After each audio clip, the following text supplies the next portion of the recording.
How everyday language discriminates against Black people. A linguist and language professor discusses the intersection between words and racism. Discrimination against Black people has seeped into English and Spanish languages. Black and white, opposite tones. White, a reflection of light, some of all colors of the spectrum. Black, total absence of light and color. What we recognize as black and white is nothing more than a phenomenon of perception, given that our brain interprets electromagnetic waves as colors. Once perceived, we not only interpret and assign them names, but we establish countless associations for each.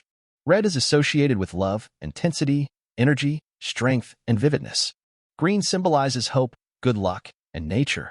White is associated with peace, innocence, faith, cleanliness, brightness, and purity, and we act accordingly with these associations, since peace is represented with a white flag or dove, and women often get married dressed in white. On the other hand, black is linked to fear, death, darkness, and bitterness. If we look up white and black in a dictionary, their first meanings refer to the colors they denote, but also to races that, like colors, are opposing constructs. If I walk up to him, I say, "What's up?" I'm speaking. I'm saying, "Hey, how you doing?" I ran into some guys from New York up there in the middle of here, and we're in our big Burger King getting something to eat. I'm standing in the line. They stand beside me. I'm like, "What's up?" And he just turned to me like, "What's up?"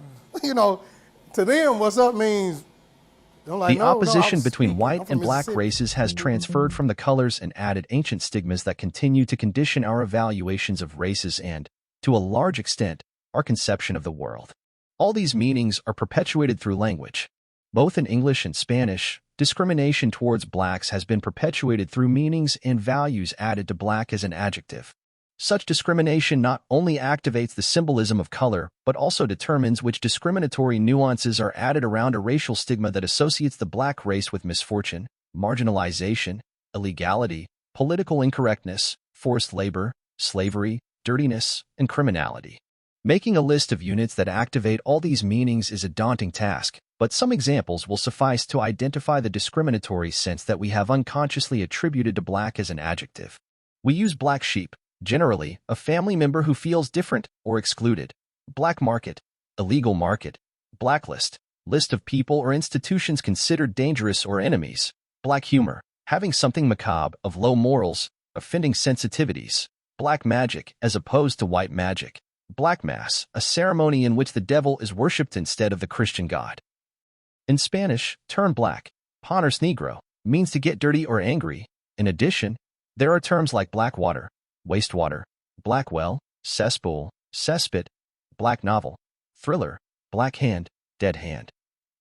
Expressions such as trabajar en negro, working off the books, trabajar como un negro, working like a slave, and trabajo de negro, slave labor, are directly associated with the subjection of black slaves during the colonial period.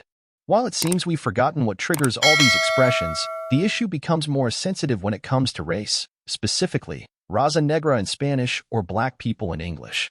As a result, euphemisms are activated to mitigate the discrimination that the adjective negro or black may bring about.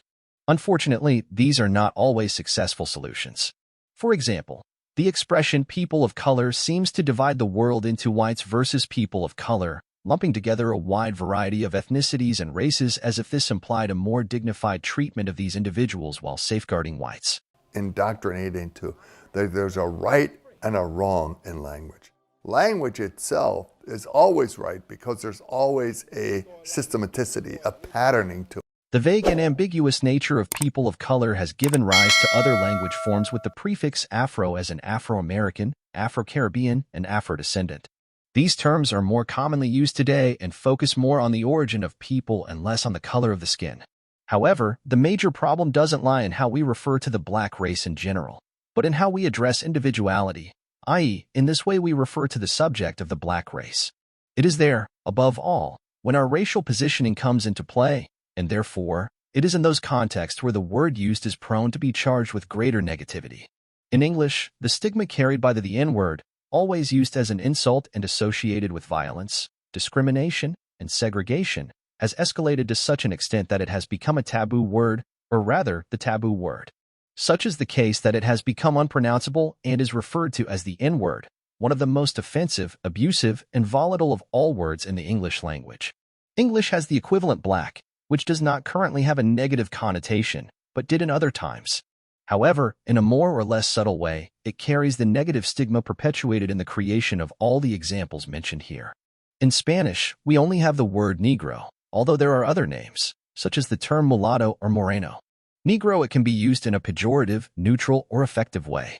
In its diminutive form, we have negrito, negrita, as a term of endearment, even between members of a couple, mi negro, mi negra, regardless of the skin color of the person speaking or who they are referring to.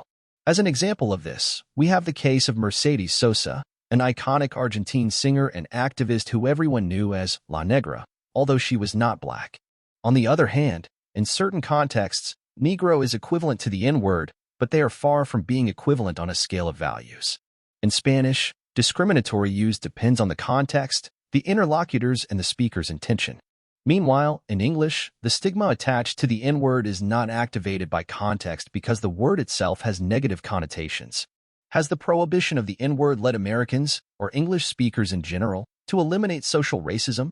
It doesn't take much knowledge to answer this question. Clearly not. Are English speakers therefore less racist than Spanish speakers? I don't believe it's even a question worth answering, among other things, because it depends on how discrimination is thought and conceived, and it is not the same in all realities.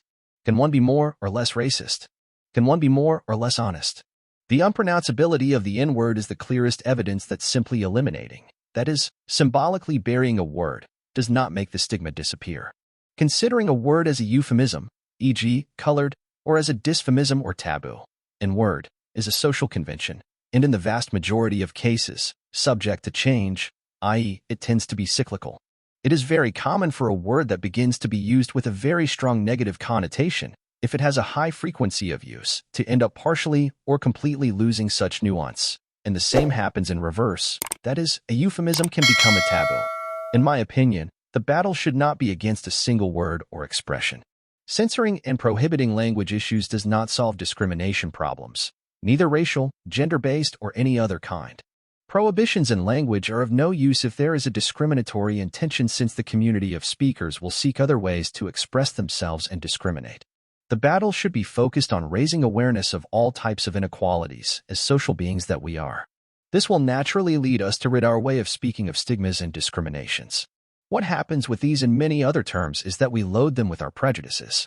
Words are our mirror, and the solution does not lie in destroying the image that mirror reflects back to us as a society, but in making the necessary transformations so that the glass projects something better. At the end of the 19th century, José Martí, the greatest of all Cuban intellectuals, wrote in his essay, My Race, "Man is more than white, more than mulatto, more than black." And he added, everything that divides men, everything that specifies, sets them apart, or corners them, is a sin against humanity. If the day comes when, as humanity, we are all aware of this assertion, it will be irrelevant what word we use to name each other. Until then, let's make it clear, words matter. Subscribe for more video.